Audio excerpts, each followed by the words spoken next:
فأما الإنسان إذا ما ابتلاه ربه فأكرمه ونعمه আল্লাহ রাব্বুল আলামিন বলেন ফাআম্মাল ইনসানু ইযা মাবতালাহু রাব্বুহু মানুষকে যখন তার রব পরীক্ষা করার জন্য ফাআকরামাহু ওয়া নাআমা তাকে সম্মান দেয় আর সম্মান দেয় সম্পদের মালিক বানায়া দেয়।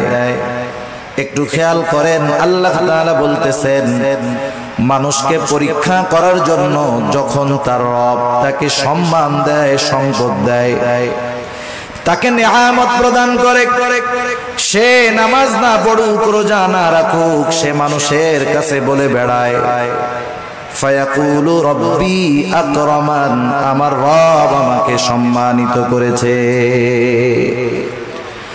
আল্লাহ তাআলা বললেন আমি মানুষকে সম্মান, সম্পদ, নেয়ামত পরীক্ষা করার জন্য দেই, আর মানুষ এটাকে পরীক্ষা না মনে করে সে বলে আমার রব আমাকে সম্মানিত করেছেন। প্রথমত একটা জিনিস আমাদের ক্ষেত্রে ক্লিয়ার হওয়ার প্রয়োজন, আল্লাহ তাআলা শুধু অভাব, কষ্ট, দুরবস্থা দিয়ে মানুষের পরীক্ষা নেন বিষয়টা এমন নয়, বরং সম্পদ, সম্মান দিয়েও আল্লাহ তাআলা পরীক্ষা নেয়।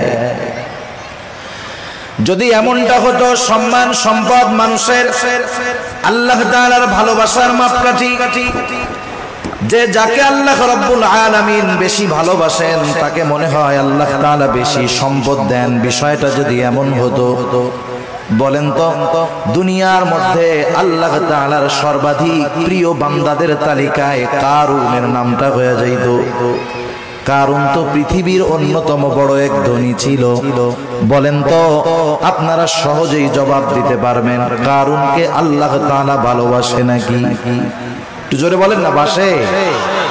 কারুনকে আল্লাহ তাআলা ভালোবাসে না, বরং কারুন নামটা মানুষের কাছে এত ঘৃণিত, এত অপছন্দের।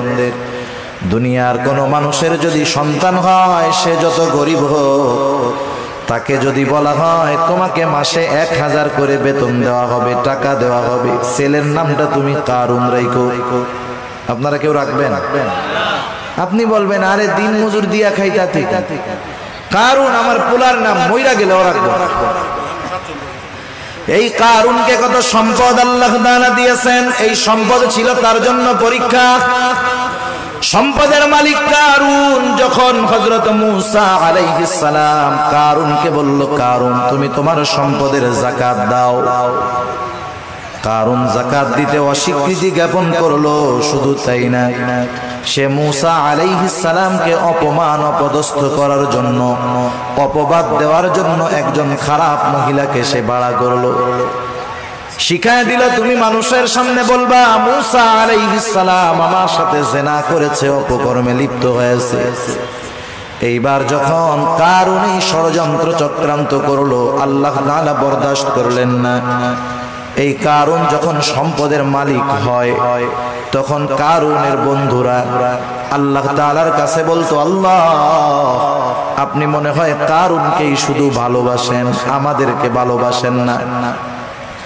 আমাদের সমাজেও এমন আছে, 5 বন্ধু একসাথে লেখাপড়া করেছে, একসাথে কর্মজীবন শুরু করেছে, একজন অনেক ধনী আর 4 জন গরিব। তারা আফসোস করে আর বলে দেখ আল্লাহ তাআলা ওকে ভালোবাসে, সব নেয়ামত আল্লাহ তাআলা ওকেই দিয়ে দিতেছে। কারুনের বন্ধুরাও বলতো আল্লাহ আপনি মনে হয় কারুনকে বেশি ভালোবাসেন, এই জন্য এত সম্পদের মালিক বানায় দিচ্ছেন। কারুন যখন মূসা আলাইহিস সালামের অবাধ্য হলো, মূসা আলাইহিস সালামকে যখন অপবাদ দেওয়ার প্রচেষ্টা করলো, আল্লাহ তাআলা কারুনের উপরে গজব দিয়ে দিলেন। কারুন তার সম্পদ সহ জমিনে ডাবতে শুরু করলো। তাফসীরের মধ্যে আসছে এখনো কারুন তার সম্পদ সহ জমিনের মধ্যে ডাবতেছে, কিয়ামত পর্যন্ত ডাবতে থাকবে। যখন কারুনের বন্ধুরা কারুনের এই দুরবস্থা দেখলো, এইবার ওই গরিব বন্ধুরা বলে আল্লাহ আপনি কারুনকে সম্পদ দিয়েছেন ঠিক, কিন্তু বাস্তবে আপনি আমাদেরকে বেশি ভালোবাসেন। সম্পদ দেখে আমরা মনে করি আল্লাহ তাআলা মনে হয় তারে ভালোবাসে এই জন্য দিচ্ছে, বিষয়টা এমন নয়।